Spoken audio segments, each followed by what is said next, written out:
the Spitfire F Mark IX. Let's talk about it, YouTube.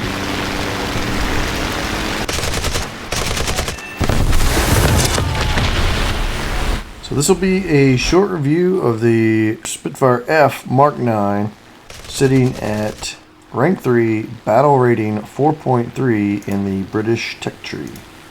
So stick around, enjoy the footage. Go ahead and hit that like, subscribe button. Let's go ahead and get all that YouTube stuff out of the way, and then we will talk about this excellent Spitfire and War Thunder.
So I was looking to do a review on another tech tree vehicle, this time ideally something not Soviet, not American, not German, and that left me, I mean, really with Zeros or Spitfires or some Italian thing, and I really haven't spent the time I wanted to with the Spitfire line. The Spitfires that I have used most, I believe it is the Trop, 5 Trop with the 4 Hispanos. That's the one I've used the most. So I really wanted to get something a little lower in BR and try it out and really learn the platform, learn the plane, and see what I thought about it. So let's talk a little bit about the pros of the plane. It is absolutely iconic. If you think Battle of Britain, World War II, the Spitfire, it's right there with the 109. Spitfire is World War II aviation, along with the P-51, the 109, the Focke-Wulf. It is one of the things you think of when you think of the European campaign for World War II. So, one, it is an excellent turn fighter. That is what Spitfires are most known for, is for their turn fighting performance. They are only outdone by Zeros, like Japanese Zeros. Otherwise, they are the best turn fighter out there in the battle rating. So the other thing they do really well is they climb very well. They can out-climb a 109, at least according to the stats. Now, I have found when I was flying it out, I could get at least equal with the 109s. Admittedly, with the battle rating system, you're going to see, 5.0, 4.7, all the way up to 5.3 battle rating planes. So you're not always going to be the highest plane out there, but you're certainly going to be up there.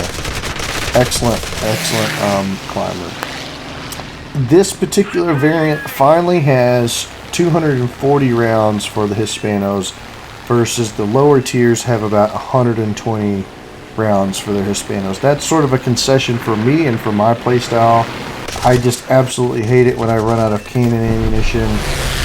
I understand that it's representative of early war, and that's why it's a lower battle rating, but I kind of found a good balance for myself to enjoy the time doing this review and still have enough cannon ammunition to secure the kill when I finally got in position. That's mostly due to my accuracy. Your mileage may vary. The other thing that this Spitfire F Mark IX has going for it is the tracer belt, all cassette fires. So the British 303s are very low damage in my opinion, and are often marked as such or remarked upon as such. So at least if you are going to get the 303s, the belt choice that you have, the tracer belt in particular, is all incendiary. So you're going to set a lot of fires. If you're not going to kill them outright, you're at least going to set a lot of fires. The air belt for the Hispanos is a very good belt. It's a little inconsistent. Sometimes you'll one tap someone and they'll just blow up. You'll blow the tail off just like that. Another time you're going to need to spend more time on the target. I haven't really found the trick of it. I just know that it's somewhat inconsistent on the good side. And now I've heard in the past they're called Hispanos or whatever. I think they're a lot better than they were. They're just not amazing. They're just really good at this point. And then another point about the Hispanos is you want to keep your bursts fairly short. One, that's mainly because of the ammo pool that you have. You don't have a lot of ammo, but two, if you overheat the Hispanos, they will absolutely jam. It is miserable getting to the point to where you can actually spade them. Once they are spaded, I highly recommend dumping some points into weapon maintenance for your crews, because nothing is more frustrating than having that Hispano jam right when you're about to get the kill shot. Alright, let's talk a little bit about the cons. Alright, so this is not a perfect fighter by any means. It is an excellent fighter. It's just not perfect. One, it's fragile.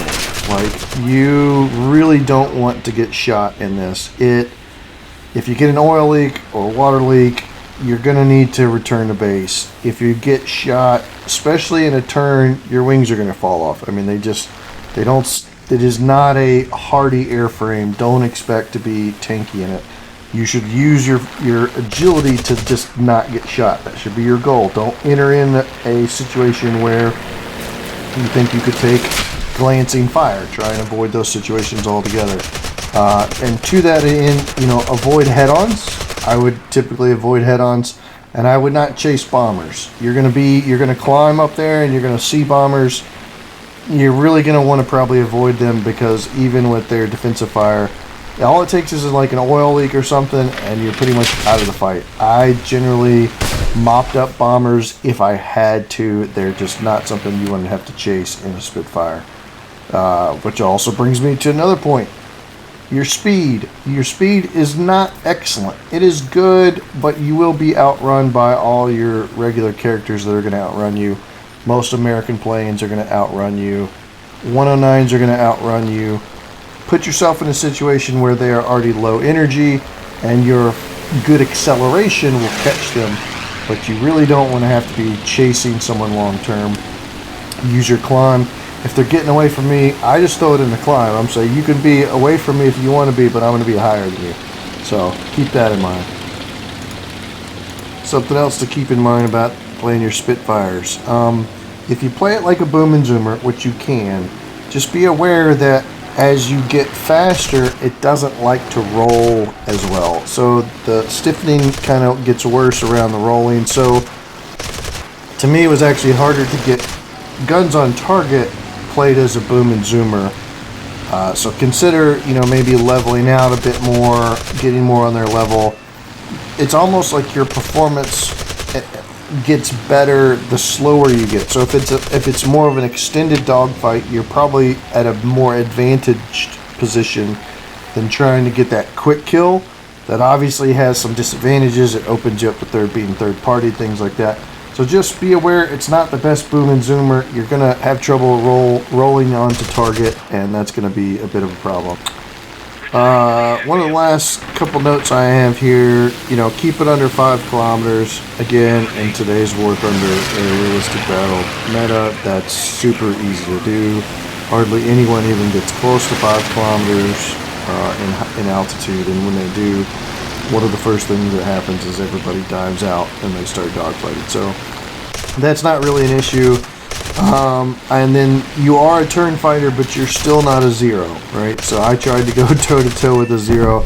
Luckily, I got bailed out by a third partier, but yeah, it's not a zero. So keep that in mind.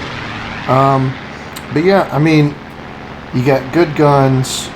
You're a great turn fighter. You got excellent climb. You're probably the most agile plane out there. The second to zeros. as long as you place yourself in a position where you will not catch gunfire, you know, as long as you realize you're kind of a glass cannon and you just make smart decisions about when you enter and exit dogfights, you're going to do really well in this Spitfire. It's a really solid entry into it. I liked it because I was able to secure the kills with the cannons and the tracers, and with the turning and the energy, you know, acceleration and just climb, you could kind of get it where you want to get it. It's an excellent fighter, guys. Go out there, play it, dominate those games, and yeah, that's all I got. Please go ahead and subscribe, like, comment, tell me what the next plane you want me to look at is, and we'll keep making them. Thanks, YouTube.